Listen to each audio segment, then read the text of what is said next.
تیسری خصوصیت جنت کا مزین ہونا ہے، اور یہ بھی بہت سی روایات میں وارد ہوا ہے۔ بعض روایات میں آیا ہے کہ سال کے شروع ہی سے رمضان کے لیے جنت کو آراستہ کرنا شروع ہو جاتا ہے، اور قاعدے کی بات یہ کہ جس شخص کے آنے کا جس قدر اہتمام ہوتا ہے اتنا ہی پہلے سے اس کا انتظام کیا جاتا ہے۔ شادی کا اہتمام مہینوں سے پہلے کیا جاتا ہے۔ چوتھی خصوصیت سرکش شیاطین کا قید ہو جانا ہے، جس کی وجہ سے معاصی کا زور کم ہو جاتا ہے۔ رمضان المبارک میں رحمت کے جوش اور عبادات کی کثرت کا مقتضا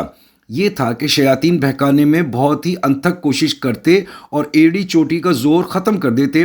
اس وجہ سے اس معاصی کی کثرت اس مہینے میں اتنی ہو جاتی کہ حد سے زیادہ،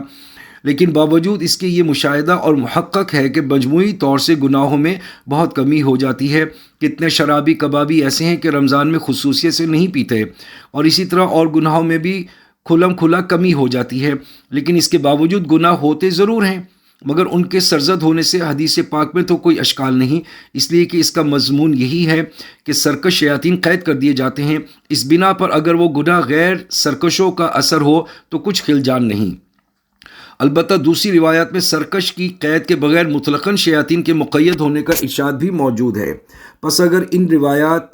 سے بھی سرکش شیاطین کا قید ہونا ہی مراد ہے کہ بسا اوقات لفظ مطلق بولا جاتا ہے مگر دوسری جگہ اس کی قیودات معلوم ہوتی ہیں، تب بھی کوئی اشکال نہیں۔ البتہ اگر ان روایات میں سب شیاطین کا محبوس ہونا مراد ہو تب بھی ان معاصی کے صادر ہونے سے کوئی خلجان نہ ہونا چاہیے،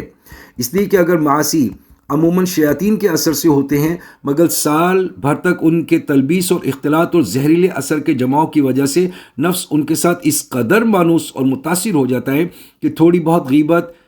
یعنی غیر موجودگی محسوس نہیں ہوتی، مگر بلکہ وہی خیالات اپنی طبیعت بن جاتے ہیں۔ اور یہی وجہ ہے کہ بغیر رمضان کے جن لوگوں سے گناہ زیادہ سرزد ہوتے ہیں، رمضان میں بھی انہی سے زیادہ تر صدور ہوتا ہے، اور آدمی کا نفس چونکہ ساتھ رہتا ہے اس لیے اس کا اثر ہے۔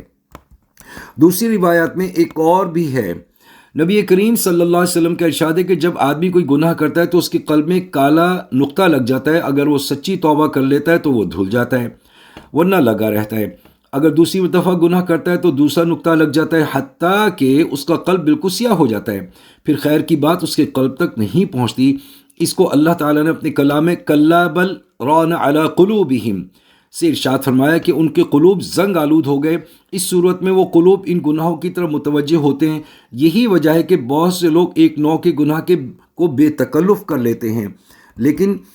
اسی جیسا جب کوئی دوسرا گناہ سامنے ہوتا ہے تو قلب اس سے انکار کرتا ہے۔ مثلا جو لوگ شراب پیتے ہیں ان کو اگر سور کھانے کو کہا جائے تو ان کی طبیعت کو نفرت ہوتی ہے، حالانکہ معصیت میں دونوں برابر ہی ہیں۔ تو اس طرح جبکہ غیر رمضان میں وہ ان گناہوں کو کرتے ہیں تو دل ان کے ساتھ رنگے جاتے ہیں، جس کی وجہ سے رمضان المبارک میں بھی ان کے سرزد ہونے کے لیے شیاطین کی ضرورت نہیں رہتی۔ بالجملہ اگر حدیث پاک سے سب شیاطین کا مقید ہونا مراد ہے تب بھی رمضان المبارک میں گناہوں کے سرزد ہونے سے کوئی اشکال نہیں۔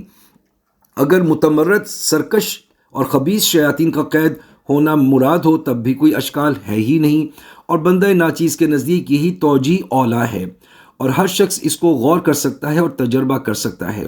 رمضان المبارک میں نیکی کرنے کے لیے یا کسی معصیت سے بچنے کے لیے اتنے زور لگانے نہیں پڑتے جتنے کہ غیر رمضان میں پڑتے ہیں، تھوڑی سی ہمت اور توجہ کافی ہو جاتی ہے۔